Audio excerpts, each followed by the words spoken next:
जय हिंद साथियों।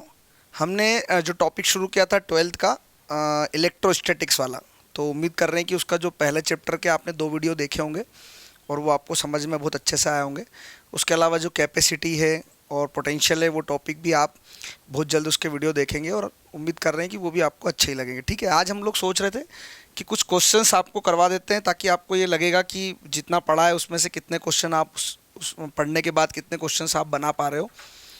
तो जैसे कि पहला ही क्वेश्चन आपकी स्क्रीन पर ये है कि the value of E R, मतलब एप्सिलॉन बोल सकते हो उसको आप।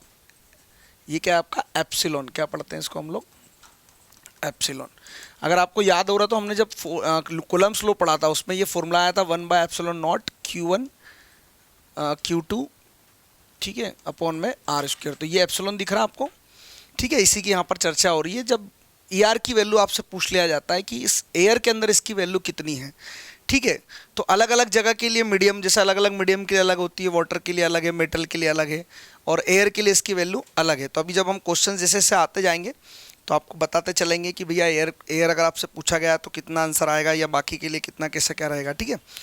तो अगर हम लोग यहाँ पर आपसे अगर एयर के बारे में पूछा गया है तो आपको याद रखना है कि एयर के लिए इसकी जो वैल्यू होती है वो 1 होती है। कितनी होती है? 1। वैसे अगर मेटल के लिए पूछेंगे तो हम लोग क्या बोल देंगे, इसकी वैल्यू इन्फिनाइट होती है, ठीक है। अगर हमसे भी वाटर के लिए पूछेंगे अलग से, सबके लिए अलग अलग क्वेश्चन आएंगे तो वैसे वैसे आपको चीज़ें बताते चलेंगे, ठीक है। दूसरा क्वेश्चन ये है कि the force acting on A charge particle in an electric field. अगर आपसे पूछा जाए कि किसी इलेक्ट्रिक फील्ड के अंदर कोई चार्ज पार्टिकल है तो उस पर कितना फोर्स लगेगा। तो देखो, ये हमारे पास हमें ये पता है कि इलेक्ट्रिक फील्ड जो होती है, मान लेते हैं वो इस तरीके से है, ठीक है। ये आपकी इलेक्ट्रिक फील्ड है और इसके अंदर कोई चार्ज है।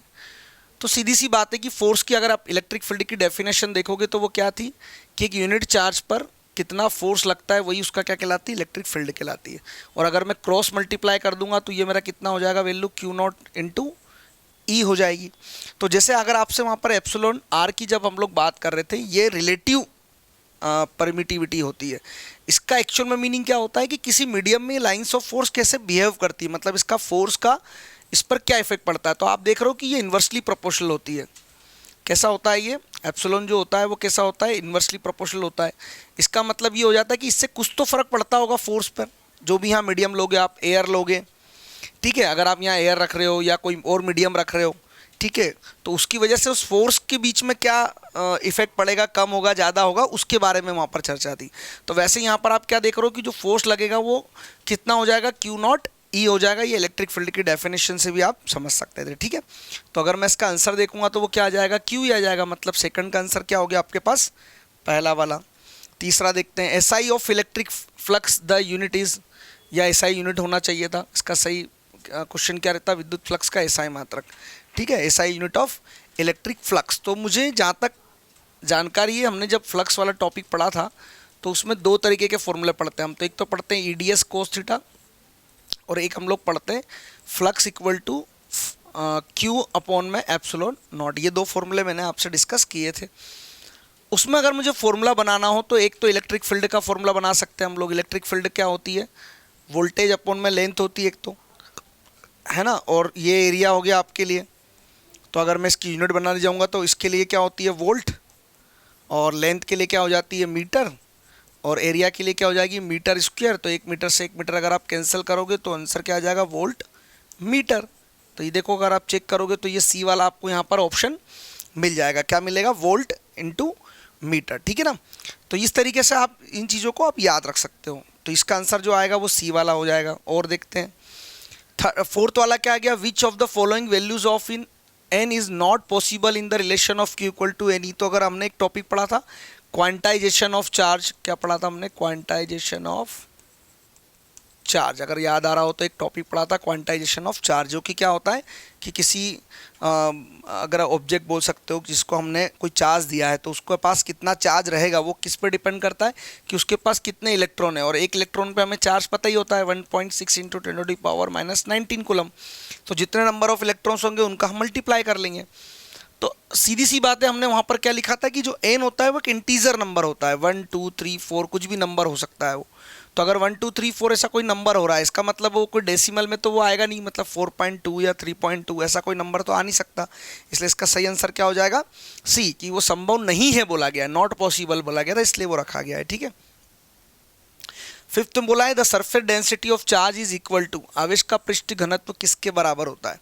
तो अगर मैं चार्ज डेंसिटी की बात करूं तो चार्ज डेंसिटी जो होती है वो तीन तरीके की थी हमारे पास, जिसको हम आवेश घनत्व कहते हैं। पहला लीनियर चार्ज डेंसिटी, तो लीनियर चार्ज डेंसिटी में क्या हो जाता है, तो आपको पता हो तो किसी वायर को अगर मैं चार्ज दे दूं लेमडा से, इसको हम लोग डिनोट करेंगे, तो किसी लेंथ वाले के पास कितना चार्ज है, कोई कंडक्टर है जिसकी कोई लेंथ होगी, उसके पास कितना चार्ज है, वो उसकी लीनियर चार्ज डेंसिटी कहलाती है। तो चार्ज के लिए हम लोग क्या लिखते हैं, कूलम।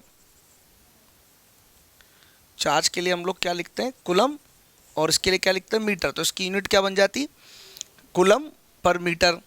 अगर मैं यहाँ पर बात करूँ सरफेस चार्ज डेंसिटी की, तो सरफेस में क्या आ जाएगा, एरिया आ जाएगा, सिग्मा नाम दे देते हैं इसको हम लोग, ठीक है। और इसके लिए क्या बना देता हूँ मैं, अगर मान लेते हैं यहाँ पर हमारा चार्ज दे रहे हैं हम और जिसके पास एरिया होती है, ये क्या हो जाएगा, कूलम पर मीटर स्क्वायर लिख दूंगा इसको मैं।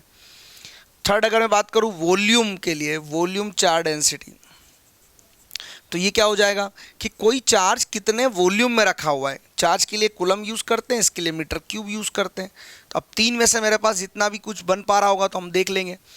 तो देखो क्या बनेगा, सरफेस चार्ज डेंसिटी बोला है मतलब सेकंड वाले फॉर्मूले की बात हो रही है, तो ऊपर तो टोटल चार्ज रहेगा, तो तीनों में टोटल चार्ज है, तो इसमें कोई दिक्कत मतलब ये आ रही है कि अब कोई एक सिलेक्ट नहीं कर पा रहे हम लोग, क्योंकि चारों में ऊपर है। तो बदलेगा क्या, जो नीचे वाला ऑप्शन होगा, नीचे वाला अपॉन में क्या आ रहा है, एरिया। देखो मल्टीप्लाई में नहीं था, है ना, वॉल्यूम नहीं बात हो रही है, वॉल्यूम की बात नहीं हो रही है, अपॉन में क्या आ रहा है, एरिया आ रहा है। तो मैं कौन सा यहाँ पर सिलेक्ट कर लूँगा, बी वाला, ठीक है। तो देखोगे आपकी जो जो हमने पढ़ा है वही एक क्वेश्चन के रूप में आपके सामने आते रहे क्वेश्चन ये। तो द रिलेटिव डाइलेक्ट्रिक कांस्टेंट, मान लेते हैं ये हमारे पास, मैंने बोला ना ये ER जो होता है वो क्या होता है आपके लिए, एक रिलेटिव डाइलेक्ट्रिक कांस्टेंट होता है। तो आपसे अगर पूछ लिया जाए कि इसकी वैल्यू कितनी होती है, ठीक है ना, कि ये पूछ लिया जाए कि भैया इसकी वैल्यू कितनी होती है अलग अलग के लिए, तो मैंने आपको बताया था कि एयर के पूछेंगे तो आप 1 बोल देंगे, किसी मेटल के लिए पूछेंगे तो इन्फिनाइट बोल देंगे। लेकिन जब इसके फॉर्मूले की बात आती है, ठीक है, हमसे ये पूछा जाता है कि ER का रिलेटिव जो परावैद्युतांक है, डाइलेक्ट्रिक कांस्टेंट है, उसकी वैल्यू कितनी हो जाती है, तो उसके लिए हम लोग क्या लिखते हैं, एप्सिलॉन अपॉन में एप्सिलॉन नॉट, ये इसका फॉर्मूला होता है। तो अगर आपको ध्यान हो तो मैंने वहाँ पर एप्सिलॉन की जगह पे ऐसा कुछ लिखा था, एप्सिलॉन नॉट R, ठीक है। तो ये वाला आपको याद रखना है, इसका आंसर क्या रहेगा, ए वाला। इस पर एक ना एक क्वेश्चन तो बैठेगा ही। अभी मैं कई बार ये बोल चुका हूँ कि डाइलेक्ट्रिक कांस्टेंट किसके लिए, अगर वाटर के लिए पूछ लिया जाए तो क्या बोलोगे आप, पानी का परावैद्युतांक स्थिरांक कितना होता है, ये पूछ लिया जाए तो इसका आंसर कितना हो जाएगा। तो हमने कई बार आपसे डिस्कस किया कि इसका आंसर कितना है, ए वाले का कितना आ जाएगा, 80। और द वैल्यू ऑफ 1/4πε0, इसकी वैल्यू बताओ कितनी होती है। तो 1/4πε0 की वैल्यू कितनी होती है, 9 × 10⁹, वो भी किस में, प्लस में फिक्स होती है। तो ये हमने यहाँ पर एक ए वाला ऑप्शन चूज़ कर लिया, ठीक है। द डायमेंशन ऑफ चार्ज, अगर ये डायमेंशन फॉर्मूले याद होंगे तो आप आसानी से इसको भी बना पाएंगे, ठीक है। कैसे बनाएंगे ज़रा ध्यान रखो, डायमेंशन फॉर्मूले चाहिए ना हमें।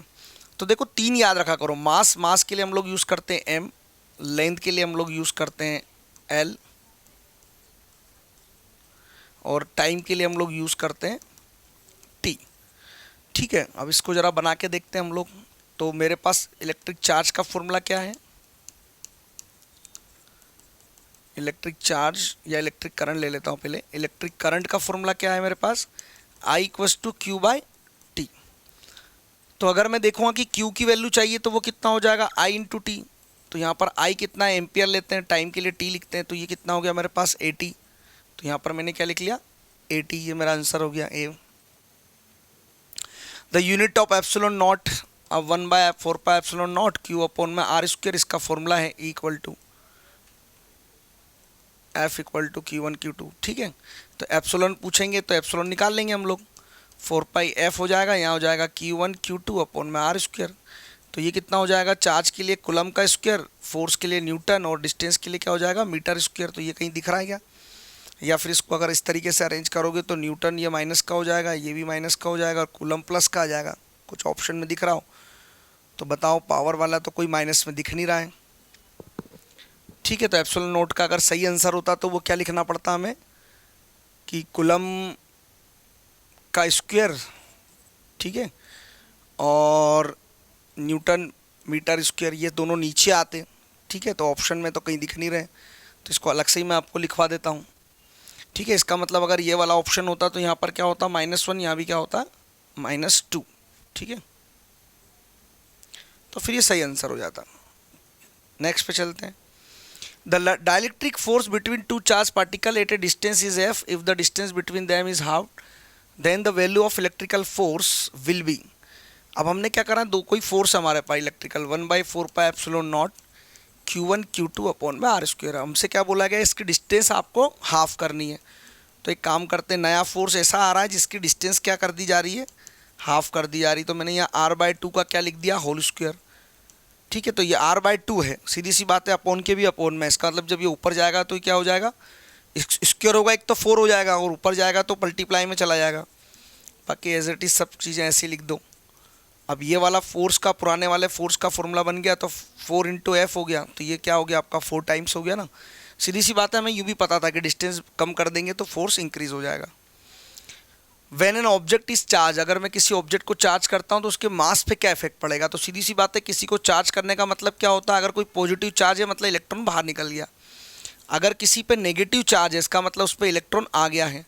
तो भाई किसी पे इलेक्ट्रॉन आ रहा है या जा रहा है, इसका मतलब इलेक्ट्रॉन का कुछ तो मास होता ही है, 9.1 × 10⁻³ kg। तो किसी पे प्लस हो रहा है मतलब इतना कम हो जाएगा, डिक्रीज हो जाएगा इतना। और अगर किसी पे माइनस है मतलब उस पर आया है तो इतना ही इसका क्या हो जाएगा, इंक्रीज हो जाएगा मास। तो अभी मुझे यहाँ मेंशन नहीं किया उन्होंने कि प्लस करना है या माइनस करना है, इसलिए मैं बोल दूंगा कि दोनों हो सकता है, इंक्रीज भी हो सकता है, डिक्रीज भी हो सकता है, क्योंकि क्लियर ये बात नहीं बोली गई ना कि आप पॉजिटिव ले रहे हो या नेगेटिव ले रहे हो। ठीक है, SI unit of electrical conductivity, अगर मुझे विद्युत चालकता की अगर कोई यूनिट पूछी जाएगी तो मैं क्या बताऊंगा। ठीक है, the unit of SI unit of electrical conductivity. तो चलो चेक करते हैं इसको। तो पहले तो आपको पता होना चाहिए कि अच्छा विद्युतशीलता बोला गया है ना, मतलब यहाँ पर विद्युतशीलता बोला गया मतलब एप्सिलॉन की बात हो रही है। तो अगर मुझे एप्सिलॉन की बात बोली गई है, ठीक है, तो इसके लिए हिंदी वर्ड, इंग्लिश में ये वर्ड की बजाय परमिटिविटी हम लोग यूज़ करते हैं। तो F = कितना होता है, 1/4πε0 Q1 Q2 अपॉन में R²। ये एप्सिलॉन को अगर मैं यहाँ ले जाता हूँ तो ये हो जाएगा मेरा 1/4π F हो जाएगा, Q1 Q2 अपॉन R² हो जाएगा। मैंने अभी थोड़ी देर पहले ही बताया आपको, कूलम स्क्वायर। फोर्स के लिए हम लोग क्या लिखते हैं, न्यूटन, इसके लिखते हैं मीटर स्क्वायर। तो ये क्या हो जाएगा, कूलम, तो दोनों के ऊपर माइनस हो जाएंगे, न्यूटन के इसके ऊपर माइनस आ जाएगा, इसके ऊपर भी माइनस आ जाएगा, और ये किसका रहेगा, प्लस का।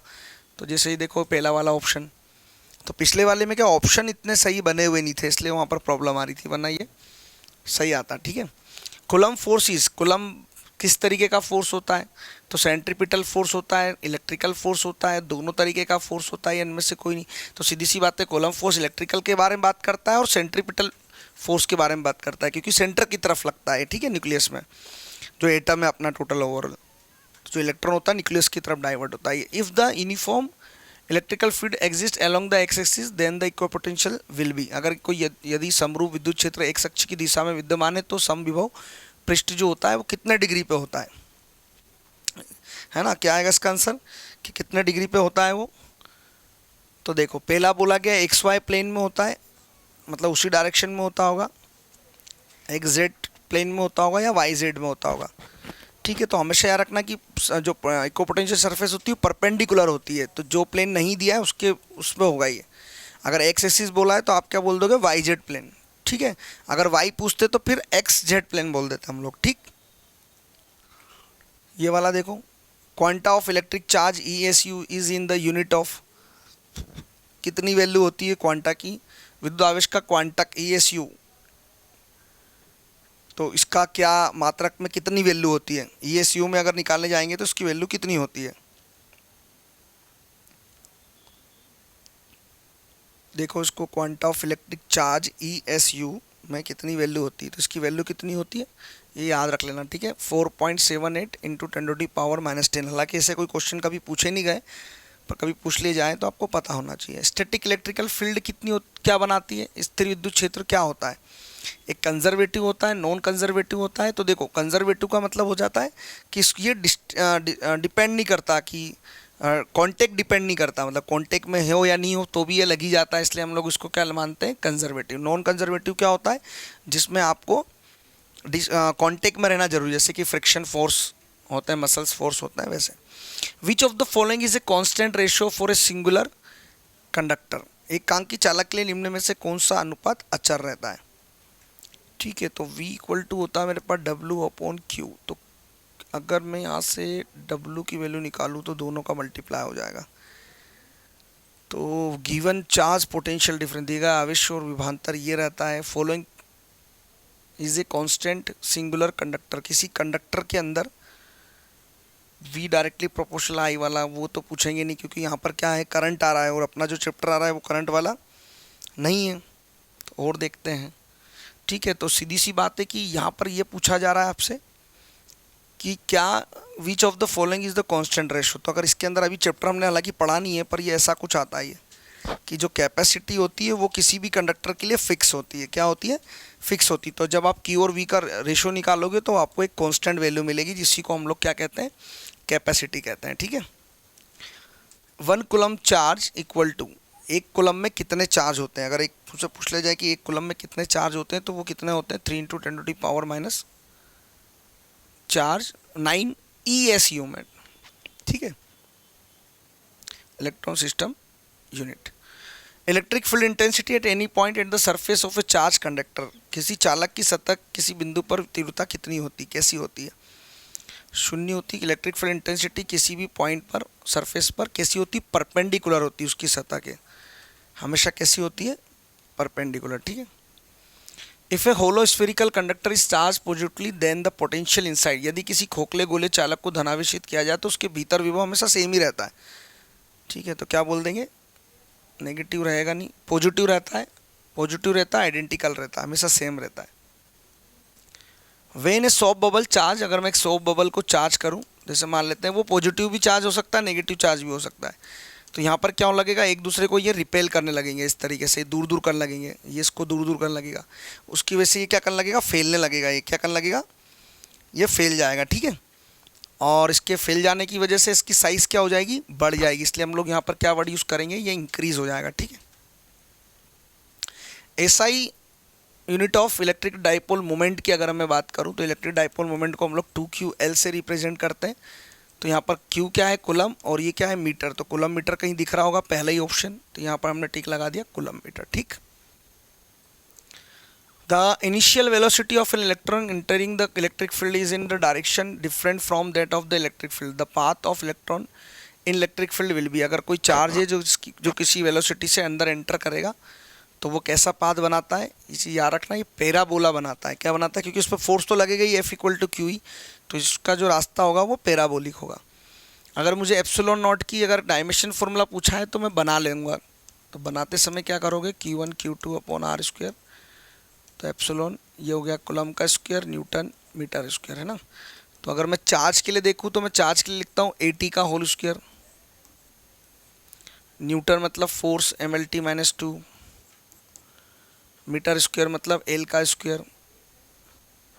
तो आप क्या करोगे, A² T² ML³ T⁻⁻²। ठीक है, इसको सॉल्व करोगे तो ये हो जाएगा आपका M⁻⁻1 A⁻2 L⁻⁻3 और T की पावर उधर जाके किसकी हो जाएगी, प्लस की। तो ऐसा कुछ आता है ये ऑप्शन में। ठीक है, तो यहाँ पर कहीं पे ऑप्शन में दिख रहा है L⁻3 भी दिख रहा है, T की पावर ये जाके प्लस के 4 हो गए, तो B दिख रहा है मुझे तो ऑप्शन में। ये देखो, एक M⁻⁻1 A⁻+2 3 L⁻3 और T⁻+4। ठीक है, तो कोई भी डायमेंशन बनाना हो तो सबसे पहले ये इंपॉर्टेंट है कि उसका फॉर्मूला आपको याद होना चाहिए। ठीक है, जनरेट से स्टैटिक चार्ज। एक स्टैटिक चार्ज क्या बनाता है, तो देखो 4 चीज़ होती है, वो समझ लो कि अगर आपका चार्ज रेस्ट में होगा तो वो केवल और केवल इलेक्ट्रिक फील्ड बनाएगा। इसका मतलब इसका आंसर क्या हो गया, पहला आ जाएगा। ठीक है, अभी जब आप नेक्स्ट कुछ चैप्टर्स हम लोग पढ़ेंगे कि जब चार्ज आपका मोशन करने लगेगा तो वो दोनों बना लगेगा, both electric and magnetic field बना के देगा आपको,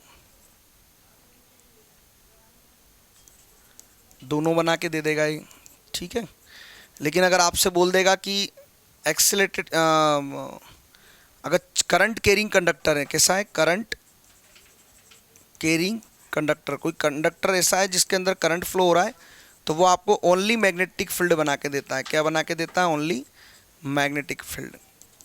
ठीक है, और अगर कोई एक्सीलरेटेड चार्ज की बात करेगा, कैसी बात करेगा, एक्सीलरेटेड चार्ज की, तो वो आपको क्या बना के देगा, वो आपको बना के देगा वेव चार्ज किस में कन्वर्ट हो जाएगा, वेव में कन्वर्ट हो जाएगा। ठीक है, तो उम्मीद कर रहे हैं जितने भी 26 क्वेश्चन आपको आज कराए हैं ये आपको समझ में आ गए होंगे।